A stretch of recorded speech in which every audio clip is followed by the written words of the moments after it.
ভারত সফরে এবার ভুটানের প্রধানমন্ত্রী দাশো শেরিং তোবগে তিনি আসার কথা আগেই ঘোষণা করা হয়েছে এবং এর মধ্যে তিনি এসে পৌঁছে গেছেন। রাজগীর মহাবোধি টেম্পল দর্শন করেন তিনি। পাশাপাশি বিদেশমন্ত্রী এস জয়শঙ্করের সঙ্গেও তার আলোচনা হওয়ার কথা রয়েছে।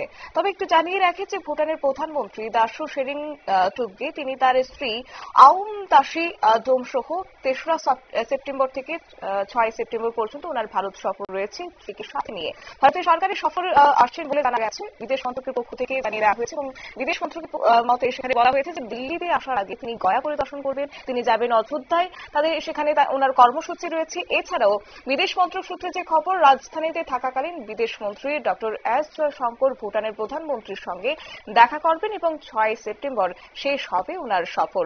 অবশ্য এর আগে ২০ থেকে ২১ ফেব্রুয়ারি তোবগে ভারত সফর করেছেন, যখন তিনি প্রধানমন্ত্রী নরেন্দ্র মোদীর উদ্বোধন করা একটি বিষয় নিয়ে তিনি আলোচনায় এসেছিলেন এবং তখন তিনি সম্মেলনে অংশগ্রহণ করেন, প্রধানমন্ত্রীর সঙ্গে সাক্ষাৎ করেন। তবে এবার তার এই ৩ দিনের সফরকে কেন্দ্র করে তিনি কিন্তু বিশেষ কর্মসূচি যেখানে রয়েছে, পাশাপাশি রয়েছে বিদেশমন্ত্রী এস জয়শঙ্করের সঙ্গে একটি বৈঠকও।